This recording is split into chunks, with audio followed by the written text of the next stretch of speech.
লা লা লা লা লা লা লা। নমস্কার বন্ধুরা, রান্নার ইচ্ছেতে আপনাদের স্বাগত। আজকে আমি আপনাদেরকে এই কাবলি ছোলার একটা রেসিপি করে দেখাচ্ছি।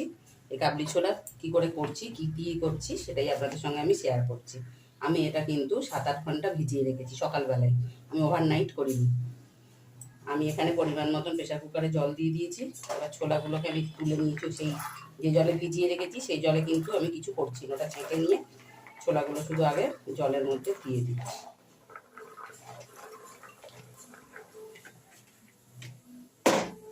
এবার ওই জলেতেই আমি 2টো তেজপাতা দিচ্ছি আর 4টে কাঁচা লঙ্কা দিলাম। এরকম একটু সামান্য পরিমাণে হলুদ দেবেন,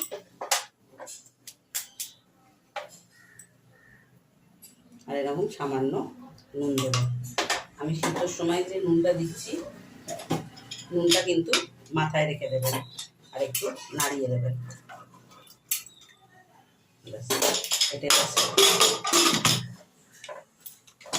এবার এটা সেদ্ধ হোক, তারপরে আপনাদের সঙ্গে আমি শেয়ার করছি। আমি এখানে কড়া বসিয়ে দিয়েছি, কড়াতে আমি পরিমাণ মতন এবার তেল দিয়ে দিলাম।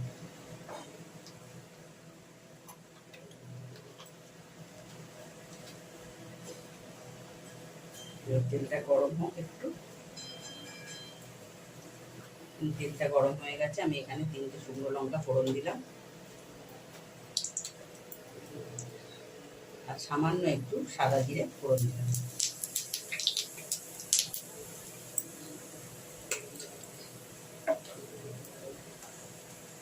ফোড়নটার যে ভাজা গন্ধ বেরোবে, আমি এখানে একটা বড় সাইজের পেঁয়াজকে পেস্ট করে রেখেছিলাম, আমি সেই পেস্টটা তেলে দিয়ে দিলাম।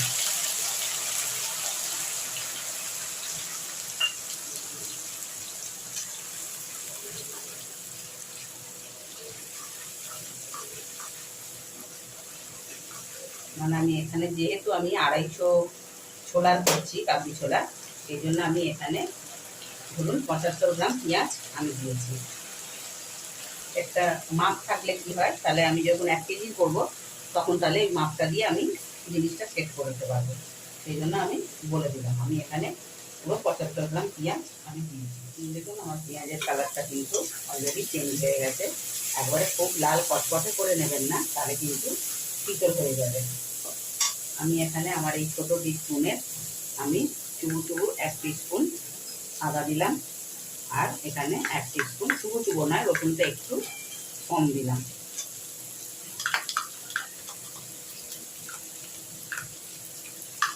আমি এবার আদা রসুনের কাঁচা গন্ধটা যাওয়া পর্যন্ত একটু ভাজা ভাজা করে নেব।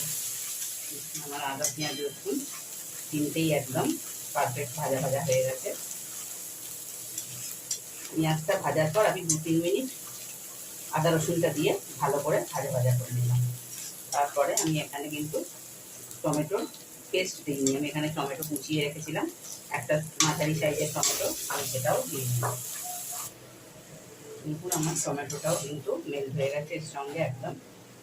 কিন্তু আমি ছোলার সময় সিদ্ধ করার সময় আমি হলুদ দিয়েছি, তাই জন্য আমি এখানে 1 চামচ হলুদ আমি এখানে অ্যাড করলাম।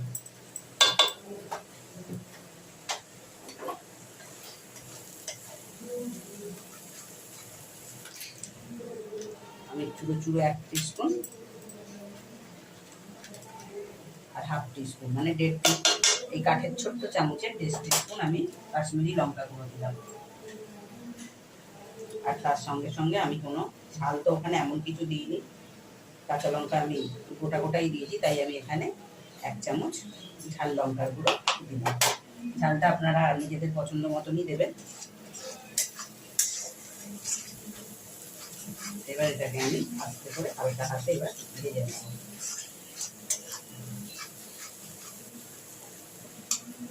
2-3 মিনিট ভাজার পর আমি কিন্তু এখানে এবার আমার এই বড় চামচের 1.5 চামচ টক দই আমি ফাটিয়ে রেখেছিলাম, এই টক দইটাও আমি এখানে অ্যাড করলাম।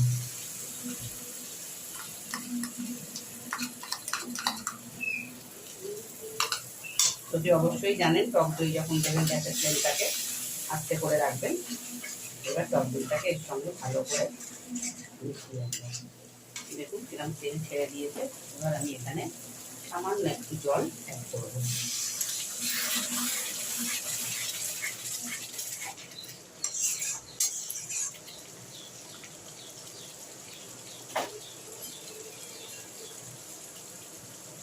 এটা আস্তে আস্তে একটু হোক, তারপর আমি আবার ফেরত আসছি।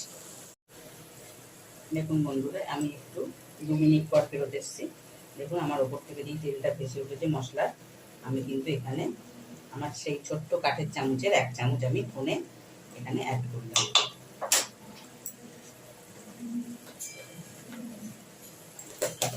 আমার ছেলের আবদারে এটা আমি বিয়েবাড়ির মতন চানা মশলা কী করে করব আমি সেটাই আপনাদের সঙ্গে শেয়ার করছি। আমি চানা মশলা আগে অনেকবার করেছি, কিন্তু ঘরোয়া পদ্ধতিতে। আমি বিয়েবাড়ির মতন পারফেক্ট চানা মশলা আমি করিনি, এই প্রথম আমি করছি।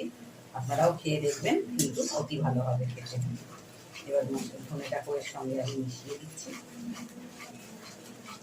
ধনেটা দিয়ে বেশিক্ষণ নাড়াচাড়া বা কষা কিছুই করার দরকার নেই। এরপর আমি এর সঙ্গে ছোলাগুলো অ্যাড করব।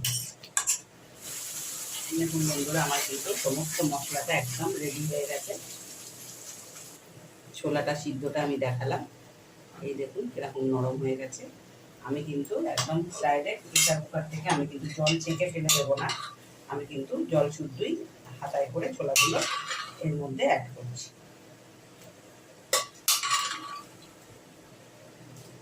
আমি ওই জন্যই ছোলাগুলো যখন আমি সিদ্ধ করেছি, আমি কিন্তু পরিষ্কার ভালো জল দিয়ে সিদ্ধ করলাম, যাতে আমি এটা সমেত এর মধ্যে দিতে পারি। তবে কিন্তু ছোলার সমস্ত টেস্টটা কিন্তু বাইরে বেরিয়ে গেল না। এবার কিন্তু ভালো সুন্দর করে মশলার সমেত এবার ছোলাটাকে এখানে মিশিয়ে নিতে হবে। আপনারা লক্ষ্য করেছেন, আমি কিন্তু রান্নায় এখনো পর্যন্ত নুন কিন্তু মেশাইনি, কেননা আমি এখানে ছোলা যখন সিদ্ধ করেছি আমি তখন কিন্তু নুনটা দিয়েছিলাম। সেই জন্য এবার আমি নুনটা চেক করে তবে কিন্তু আমি নুন মিষ্টি আবার অ্যাড করলাম। দেখুন এটা কেমন ফুটছে। আমি কিন্তু প্রেসার কুকারে যেটুকুনি আছে আমি সেটাও কিন্তু দিয়ে দেবো। মানে প্রেসার কুকারে যে জলটুকুনি ছিল, আপনারা যতটা গ্রেভি রাখবেন সেই বুঝেই জল দেবেন। আমি যতটা গ্রেভি রাখবো আমি সেরকম আন্দাজ করেই কিন্তু প্রেসার কুকারে জলটা দিয়েছি।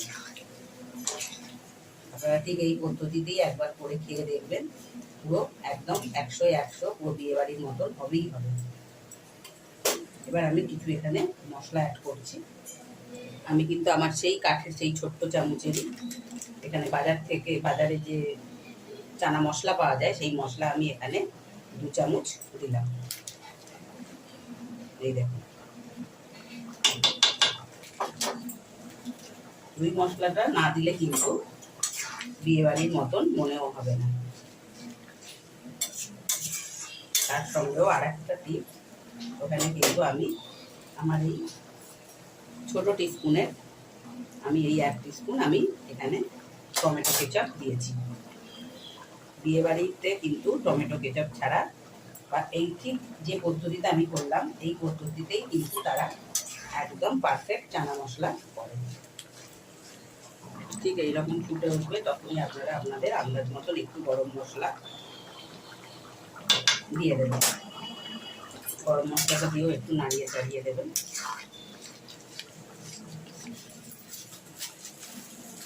এবার ফাইনালি এখানে কিন্তু সামান্য একটু নাবানোর আগে একটু কাসুরি মেথি,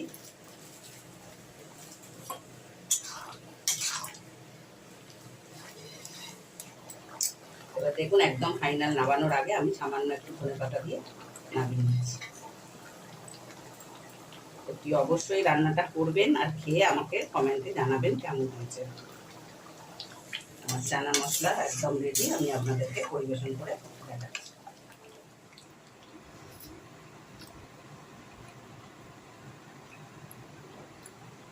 হেভি হয়েছে চানা মশলা।